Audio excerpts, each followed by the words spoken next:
Hello, everyone, and welcome back to another episode of Lala Sparks' True Crime.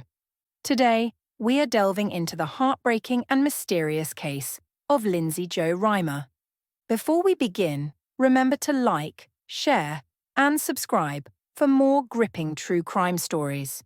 Now let's get into the story of Lindsay Jo Rimer. Lindsay Jo Rimer was born on the 17th of February 1981 to parents Geraldine, known as Geri, and Colin Rimer.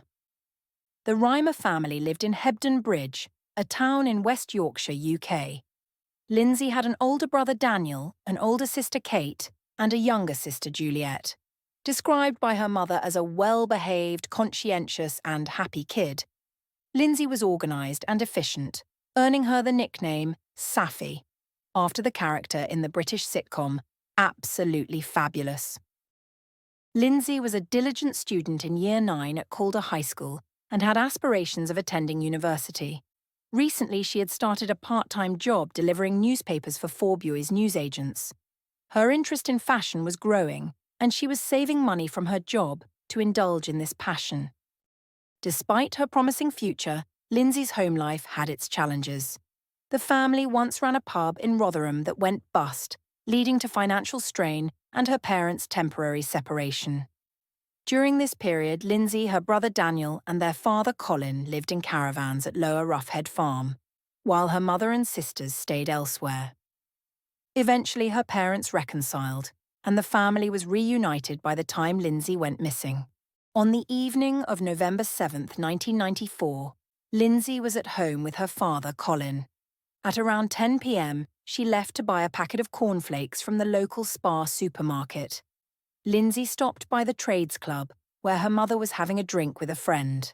Geri offered to buy her a Coke, but Lindsay declined and continued her journey. This is the last footage of Lindsay alive, shows her purchasing the cornflakes at 10:22 p.m. at the Spar supermarket on Crown Street. She appeared calm and normal, with no signs of distress. Lindsay never returned home that night. Her disappearance went unnoticed until the next morning when Forbury's newsagents called the Rimer home, informing them that Lindsay hadn't shown up for her paper route. Panic set in, and the search for Lindsay began. Initially, the police believed Lindsay might have run away, despite her family's insistence otherwise. An investigation unit was set up, and extensive searches were conducted. Her older sister Kate even participated in a televised reconstruction of Lindsay's last movements, hoping to jog memories, but no useful information came forward. The family appeared on a Channel 4 documentary called Deadline, hoping to generate leads. However, this brought its own set of challenges. Colin's demeanour during the interview was perceived by some as inappropriate, leading to suspicion. Geri defended her husband, explaining that his behaviour was a coping mechanism and that he was deeply affected by Lindsay's disappearance.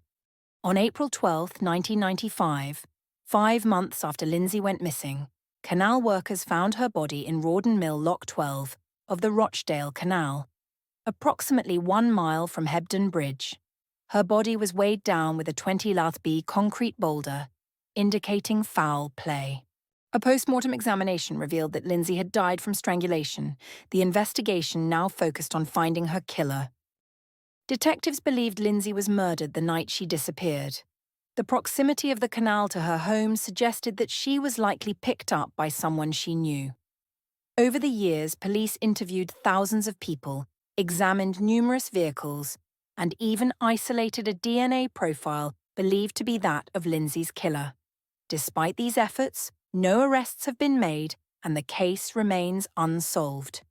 Various theories have emerged over the years regarding Lindsay's murder. Here are some notable ones. Honda Man. A red Honda Civic was seen near the last known location of Lindsay. The driver was described as a bearded male who had attempted to talk to several teenage girls in the area. The car was later found abandoned in Sheffield. John Taylor, convicted of the murder of Leanne Tiernan. Taylor was investigated, but no evidence linked him to Lindsay's murder. John Oswin. Oswin, convicted of multiple assaults in West Yorkshire, was also considered but found not to be connected. Tony King and Jimmy Savile. Both were investigated based on their criminal histories and proximity to the area, but no conclusive evidence tied them to Lindsay's case. Francisco Arce Montes. In 2007, author Wensley Clarkson suggested Montes might be involved, but no proof was provided. Vince Robson. In 2017, a retired detective suggested Robson, who worked at the Trades Club and knew Lindsay, could be a prime suspect. The tragic case of Lindsay Jo Rimer remains one of the most heart-wrenching unsolved mysteries in the UK. Despite decades of investigation, Lindsay's killer has not been brought to justice. Her family continues to seek answers and justice for Lindsay. Let's hope that one day, Lindsay and her family find the justice they deserve. Thank you for watching.